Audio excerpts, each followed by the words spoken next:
Welcome to Ultra Life. Today we have a very fascinating person that we call a friend.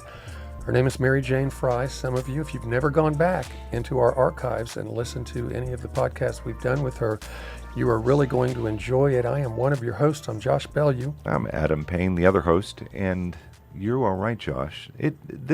Mary Jane, you are a friend. Thank you. I feel like there should be some corny song we get playing right now, but it's true. There are people that you get to know, and you appreciate them professionally, and there's people that you'd actually want to hang out with, and I really want to say you're one of those people. Well, I tell people all the time, my friends at Ultra Botanica. Oh. So. There we go. I guess it's done then. We appreciate that. So, Mary Jane, there's people that haven't viewed you before and listened to you. And so I would love it if you would, rather than me trying to tell you your story, I would rather you take a couple of 3 minutes and give a little journey of your educational background, why you're doing what you're doing now, and then we'll get into the fun stuff later about things you are learning and things that people need to know to be able to get to the root cause of those mystery illnesses. So, well, I am a pharmacist. I was educated in the early 80s at Weatherford. I loved pharmacy. I still love pharmacy, but I've shifted from the traditional realm of pharmacy into a consulting world of pharmacy with functional integrative medicine as my base. Like you said, the root cause. I think it kind of just evolved over years. Started with our compounding pharmacy, going to some seminars and learning about that's hormone right. You had a light replacement. bulb moment in the bioidentical hormone world, right? Right, That was kind of the right. first part of your path. It was the hormone replacement therapy, and then as the years went on, whenever we went to a seminar, they would say, well, we taught you about hormones. Now you need to look at thyroid. Now you need to look at adrenals, your energy, your fatigue. Now you have to look at what's going on in your gut. And now my latest place that I put things into is trying to piece the genetics into Right. that So and weave it into everything else. I got to ask you, because I'm really interested, who was sponsoring these seminars that you were going to? Was it some of the diagnostic testing companies that you now represent? It's been, I don't consider myself representing anybody specifically, No. Right. but You utilize some of their tools. Yes, Yeah. yes. They're in your toolbox. So first off was the Pharmacy Compounding Association. That was a number one place that we learned about the hormone replacement therapies. There was a seminar that I went to early on that was from the American College of Apothecaries.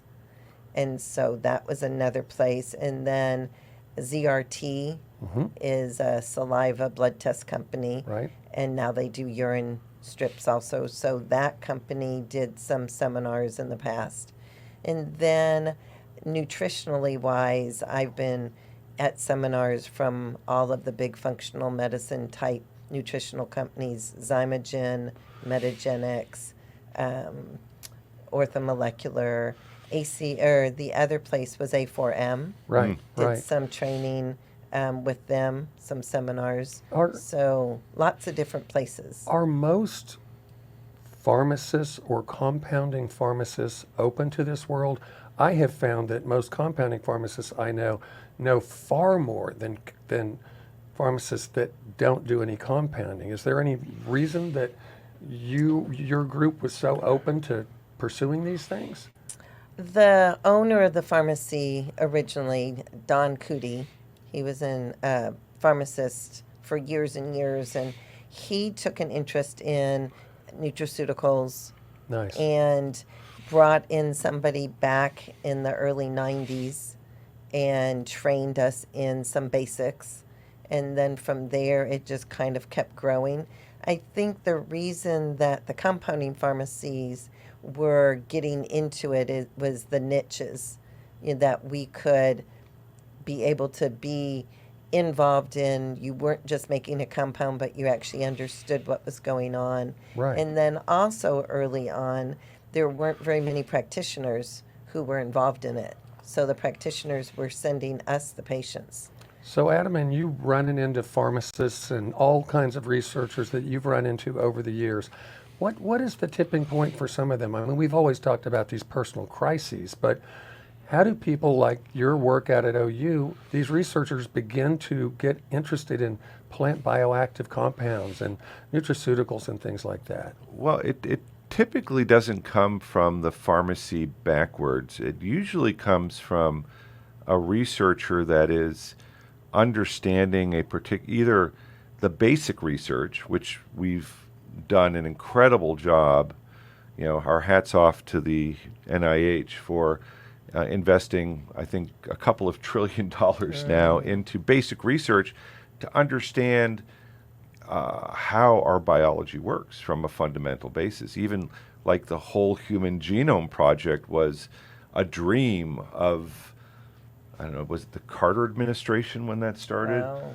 And they we're gonna sequence the whole human genome, and it was like one pair at a time, and then it was we could do lots more, and then the technology is now that we can now sequence a whole human genome in a couple of hours. It's right? amazing.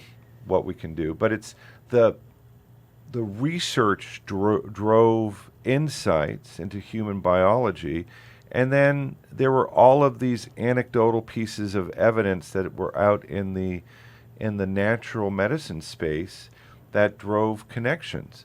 So, you know, a friend of ours, a guy named he's the retired Mike Steffen. Oh, Mike's there you the go. retired Yep. orthodontist. Have you met him? No, I haven't. Oh, he's a really interesting guy. His pet hobby was understanding nutritional supplements, because his whole thing was, we are living in an era when for the first time in human history we have access to concentrated bioactive plant compounds, vitamins, minerals, nutritional substances in a concentrated form. So now we can selectively and effectively dose the human body with these concentrated substances that heretofore have just been available in the food that we eat. But now we can concentrate them and provide them as supplementation. I say tongue in cheek, and Mike will appreciate this because you and I know how many supplements he takes, and he's in shape. So I think a good percentage of his poundage is just the amount of capsules he takes on a daily basis. Mary Jane, no, you got to hear this, Mary Jane. You're going to love this. I kid you not. When we met him, he was taking over 100 different supplements on a daily basis. Seriously, it was like a walking veg cap. Yeah. And he was Yeah, healthy. that's crazy. Yeah, He was healthy. Indeed. But it was interesting the way he actually came to us, because he said, I have to tell you a story. He said, Adam, I have changed one thing in my life in the last 6 months, and that was I added UltraCur Pro to my regimen. And I need to tell you a story because I could never remember the names of my parents, or my patients. And it was always befuddling to me. I'd have to look at the chart and say, okay, this is little Jimmy that's in here, and his parents are Amy, and da-da-da-da. And so he would refresh himself. He said after taking UltraCur Pro, he could not only remember the name of his patient, he knew their parents' names, he could remember the dog that they have. He'd walk in and say, hi, Jimmy and Mary and Ann and la da da da da da. And he said reflectively, the only thing he changed is UltraCur Pro. He was convinced that this was the That's newest awesome. thing in memory. Well, Yeah. just last week when I was listening to that memory summit, Yeah. there were some of them talking about the curcumin. Really? So, Somehow clearing up the connections, or what were they saying? well, it was just really brief, but it had to do with the inflammation. Oh, interesting. So I think that's interesting. I think when you ask the question about where is the trigger, the starting point, Mark Hyman, I know he had a health issue. So many different Yeah. Sarah Gottfield had a Yeah, we've issue, just seen know, that just over and over over, and over. during our interviews with Right, people. and mine A probably, crisis. mine was probably my premature son and my mother aging Oh, wow. at the same time, and me trying to put together, what I could do for both Wow, of you're them. like super mom to do both of those things at the same time. Well, you That's you tough. live with the cards that you're dealt, right? Yeah, You yeah. don't You get to do. choose. Yeah, that's right. Well, that's God right. gives us Yeah, absolutely. things that make a difference in our and lives. grace to overcome in the moment, right? Absolutely. Yeah, or grace to overcome in the moment. So, is there anything that you have been doing lately? And I know and we probably need to revisit just for a little bit your move into utilizing genetics. We were talking off camera just before this started, and you were saying, there's a reason that I do this, and I do it because there's these categories of things that I learn. So help people understand, and the name of the test that you prefer, because you've done some research, you like the people, you like the solid science of what they put together, and continue to evolve that. Tell us a little bit about that again. 3x4 genetics, so it's 3x4 genetics is how you type it in. They take a pathway driven approach. And what that means is instead of looking at just MTHFR or looking Okay, at hold the phone. For those of you that don't know, Mary Jane is going to tell you what the MTHFR gene is. it's a methylfolate reductase gene. Okay. So what that is part of our methylation pathway, which has to do with how we process our DNA, how we process our B vitamins Okay. and other nutrients for supporting our DNA, supporting mood, heart, all different parts of our systems. So for a second, because we've never talked really about methylation, I don't believe, with any of these podcasts, Adam, you have a really personal thing about that. And then I'd love Mary Jane to come along and tell us a few a things she personal thing? learns. It is a personal thing, right? Well, I mean, it's so you had an issue, and you didn't know what it was, right? A small issue. So we were talking about Charlie Gant, remember, a little bit earlier, Yes. right? He actually, I did my first genome scan using Ancestry.com, and when he was still alive, Dr. Gant took me under his wing, and he threw my genome into a tool that he had. I thought you were going to say under the bus. I did. Oh, yeah, you're doomed. Just go sit in a corner and die. No, he threw it into this tool that essentially mapped out which genes are recessive, which are Right. similar to the 3x4, but a lot less elegant. It was it spat out like a 20-page report that was color coded, similar to the to that, and he had 12 genes that were related to the MTHFR, and I was red in all of them. I am literally recessive on every single MTHFR gene. Now, how did that affect the way you feel, Adam? Because I know I feel Mary great Jane's about gonna, that. Well, no. Okay, I'll take off my psychiatry hat now, and I'll put on my commentator hat again. How did that manifest in your body? Oh, with those well, I mean, being it's recessive. not only that, but I'm also recessive in all the B vitamins, which are really interesting. So I don't recycle B vitamins. I slowly turn them into energy. So my mitochondria have a hell of a time creating energy in my body. But it's resulted in significant motor neuron deficits in my legs and in my peripheral nerves, where it manifests itself in functional loss. Josh is the short answer of it. But it also provided insight into where I could functionally supplement myself and find some not just relief, but the ability to slow down the progression. So in 2012, I went to the Mayo Clinic, and they said that I had something called, I was an idiot. No, idiopathic.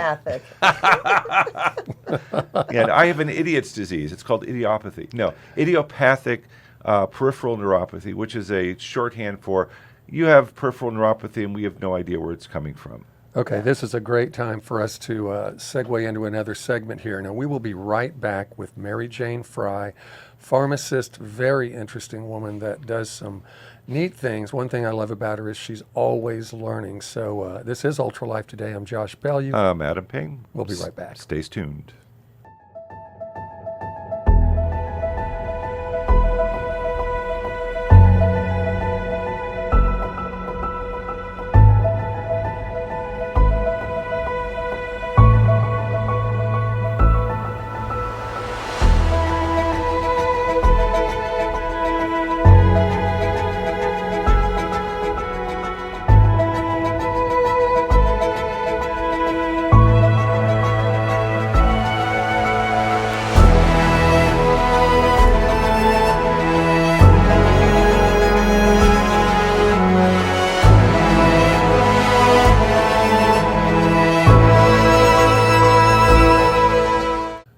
Welcome back to Ultra Life Today. We've got our very special guest, Mary Jane Fry, with us. We've been going down a path of genetics, talking about the MTHFR gene.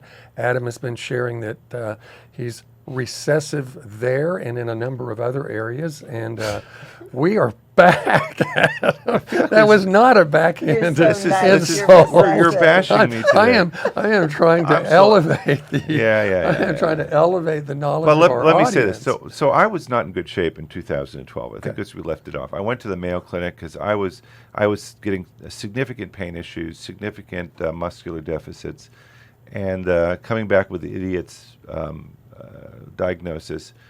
I was kind of at a loss, and that's when I met Dr. Gant, and I started to do more functional things. And where I learned, so I was able to do functional things about it. I added in methylated B vitamins into my diet. I was able to add in all sorts of other supplements that go along with that B vitamin supplementation, and I was able to, I think, functionally stop the progression of this disease, or at least slow it down. And your body is now rejecting these is now accepting these nutrients that you're putting into it, whereas before you could have been taking big handfuls of supplements, and it just wasn't going to work, right? And that's the rub. I mean, you could have measured B vitamins in my blood, and it looks like you have. They look high a lot of times. Yeah. Actually, when you Oh, don't that makes process your sense. B12 well, That makes sense, kind of. the B12 level will look high, and they'll say, "Oh, you have to stop." And it's like, no, let's look at what's actually happening, because if it doesn't process through the methylation system, it's just sitting there in the serum, and that's all they look at. So now we look at different places to be able to see the nutrients so that we know that they're getting to the system. So you learn. Go ahead, Dan. Brian Frank actually did a really interesting So test where they many take. doctors to I keep know, up with. I know, it's terrible. So many doctors. He took cell samples from my mouth, and they actually cultured those cells and looked at functional outputs of when you provided nutrients to those cells, how they actually process those, that's those cool. nutrients. Oh, no, I haven't heard of that. Yeah, so I got some insight from that, and it's just absolutely amazing the number of ways that we can look at functionally how our bodies are operating in order to provide insight into what we could be doing to remediate what's going on if there is a deficit. Right. So you do this 3x4 genetic test. I said that right? That's what Yep. it's called? Okay. Yep. And you find some people, because I know you've done a lot of this, you find some people that you realize are not methylating B vitamins. Tell me how that affects behavior, mood, cognitive ability, other things in a person's life. Because a lot of people are just like, I just take my daily multivitamin and I don't care if it's synthetic or whatever, it's just supposed to do it kind of thing. But obviously a lot of people aren't getting out of their supplements what they need to. So you're unlocking a door where they can. What happens with an individual that's deficient in B vitamins and can't methylate them? So there's lots of different things that can be their symptom that throws them into trying to figure it out. It can be headaches, it can be infertility, it can be depression, it can be cardiovascular. So there's a lot going on. The one thing that early on, when they were just looking at that methylation MTHFR, they were over methylating sometimes because some people are heterozygous, which means they got the gene from one parent Right. And sometimes they're homozygous, which means they got it from both parents. Okay. And when it comes to methylation, their higher propensity towards risk is when it's homozygous. So if somebody were heterozygous at the beginning, and there's two different ones actually, there's two different MTHFRs. So if you were heterozygous in one and you were homozygous negative per se, it's not the right term, but you were in the pot. I'm not The danger explaining zone of this right. deficiency. Well, you can be homozygous and not have any effect at all, and you can be homozygous and it have high impact of risk. Okay. That's the way to say it. So some people early on were finding out that they were heterozygous in one of the two gene SNPs, and they were getting put on high doses of methylfolate. Okay. But now, because of the way we get pathways, not everybody is like Adam and has 11 different methylation SNPs that are off. But so we can look at those methylation pieces and tell whether somebody has a little need for methylfolate or if they have a high need for methylfolate. If they have a need for B12 or if they have a need for choline, if they have a need for other nutrients. So it's not always about methylfolate now. There's other pieces to how methylation occurs in our system. When you mention headaches, I know I continually run into people that have migraines that take them out for 2 days sometimes. Is that the kind of headache? I mean, could it actually manifest into a migraine when you are not? If you don't methylate properly, absolutely. Wow. Because methylation is part of our detoxing system also. So You don't always know where else you're going. Headaches can be hormonal, headaches can be toxins, headaches can be inflammation. So there's lots of different places. But in 3x4, we can look at each pathway, look at all of the SNPs in that pathway, and be able to tell potentially, it's all risk potentials of what's going on. You also throw in the lifestyle, the diet, and some people will have a high propensity towards something and it not exhibit itself in them because they've already done the lifestyle, they've done got the the diet. exercise going on. They've So- got the clean living. But going on, Exactly. the let's clean eating. set a foundation here, though, because most people are going through life absolutely naive as to their genetic makeup. Absolutely naive. Absolutely. Right, and they don't know what to take. They go to maybe they'll have a functional doc that'll say, "Hey, we need to do some testing." Not all functional docs, or even not everybody that comes into your clinic or into your store gets tested, right? But it's typically driven by some sort of manifestation of disease or an issue that starts the whole thing, right? So That's true, but hopefully over the years, as the price comes down, we will start with genetics. I was talking to a woman the other day, and I said, we really should be checking your grandchild. Absolutely. I mean, this is the point I was getting to, is Yes. that we should be starting life with a genetic kind of roadmap, saying, hey, for this person, these are going to be the kinds of nutritional biochemical challenges that they are going to be facing, and let's imprint some lifestyle issues now that will help that person. It's like you steer the ship a little bit now, you can be in an entirely different place, 20 years down the line. I've seen so many people who are gluten sensitive. Oh my gosh. And Talk about a when- transformation. When you see the changes when the test shows up. So the genetic testing is not specifically for just gluten sensitivity. It's a test in our profile, the blueprint, the 3x4, that actually is looking at a risk of celiac disease. So if somebody has the combination of SNPs that go together in that pathway, the risk for celiac disease can be 75%. Wow. So that's the highest risk. But there's other combinations of the SNPs and alleles that would put them into potentially just being sensitive to gluten. And so there's different ways to see that. I had a friend whose granddaughter was 3 or 4 years old, super pale, always having stomach trouble, and finally somebody tested her for celiac.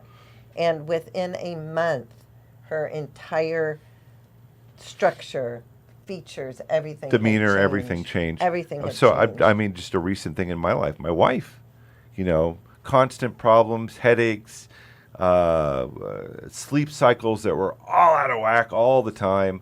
She finally figured out, after working with Dr. Wyndham, that she was sensitive to gluten. And she was, she struggled with it. She's like, oh my gosh, everything I love is gluten. Right. And she bit the bullet, and she's eliminated from her life. And it's like, I'm meeting a whole new person. It's amazing what it can do. It is magical, isn't it? I'm grateful. Yeah. Yeah, absolutely. So other places in the pathways, there's a histamine pathway. Oh yeah. So you can have external allergies like you're dealing with, or you can have allergies that have to do with foods that raise histamine levels. But we found that there's probiotics that lower histamine levels in the system. There's foods that lower histamines in the system. There's an enzyme that can lower histamine in the system. So by seeing that, we can find different ways. And histamines in the typical world, we just think of antihistamines. You have an allergy, you know what that allergy is, you stay away from it. But in reality, it can be headaches, it can be hormone issues, it can be sleep issues. High histamine can be a sleep trigger or a lack of sleep trigger. So histamine is another whole world that has been opened up. And just so our viewers understand, you've walked down this thing where you mentioned things like headaches and migraines, and that could be because they're not methylating B vitamins. You mentioned gluten and celiac disease, and if you've ever been around a person, like Adam says, that truly didn't know and then they changed their diet, their mental health, everything changes. It happens so quickly. It's just mind-boggling. Sleep cycles like that. And then you mentioned histamine. I want everybody to recognize you're learning all this just from this one test, the 3x4, right? Absolutely. Yeah. Yes. Okay. And, It's- and I know there's some other categories, so please. So it's continue. risk potentials always. So we're Okay. not going to say you are celiac. Right. It's a risk potential for celiac, or you are going to have an issue with histamine because you might have eliminated those foods already and not be. Right. So everything is a risk potential. So the main 4 cellular pathways are detoxification, inflammation, methylation, and oxidative stress. So one of my stories is I've had my left foot has peeled for 20 years, Wow. maybe even 25 years now. Right foot, no peeling. Left foot, constantly peeling. And when I did my genetics, I found out that I don't have all of the proper processes when it comes to glutathione. And glutathione's a major Master antioxidant. master antioxidant, master detoxifier. So in being able to add a couple of supplements, my foot is so much better. But it's cleared, some of those toxins or whatever's going on through the left side of your body. Years ago, a doc had told me, well, it's the left side of your body, so it has to do with detoxification. What? Why? Why does Because the our left side have to body- do with detoxification? This woman, she actually had like 3 or 4 different degrees, and she said our left side of our body is how we detox things out of our system. Wow. So I would love to know why that is. I don't know. Mary Jane's going to find out for you, Well. and we'll talk about it next time, right? We'll look it up. So, I mean, have you clinically seen this and as you've gone through life? Well, because I've only done the genetics like 2 years ago, but I'm making progress. Yeah, but in other With people. Every once in a while, somebody will tell me that their left foot has what they think is a toe fungus when it's not probably a toe fungus. It's probably A something detoxification, yeah, maybe. So, Mary Jane, with just a couple of minutes left before this next break, when you mentioned your inability to process glutathione, and then you said you took a couple of supplements, Adam and I do not mind if people talk about other supplements on our broadcast. Yeah, we don't we mind. have a special niche with a couple of things that we do, and we do it really, really well here. But I'm very curious because there's people out there probably taking glutathione thinking it's doing great for them. What were the cofactors that helped your body begin to be able to process glutathione? So sulforaphane Okay, sulforaphane, nice. right, Okay. is one of those products. Interesting. But sulforaphane is, I don't know that I'm saying that right. It's Yeah, sulforaphane, but yeah, Yeah. it's basically like a precursor, right? It's the To glucoraphanin. Right, elevate. it's the glucoraphanin, Yes. but you have to have myrosinase with it, which is the enzyme that breaks it down. So it comes from broccoli, but Okay. there's different ways to get it. And some people will say, I'm taking this product, and if it doesn't have the right way to process it within the product, or Right. you don't have the myrosinase in your system at that moment, then you don't get as much of a benefit. Where does myrosinase come from, and how do people end up supplementing with it?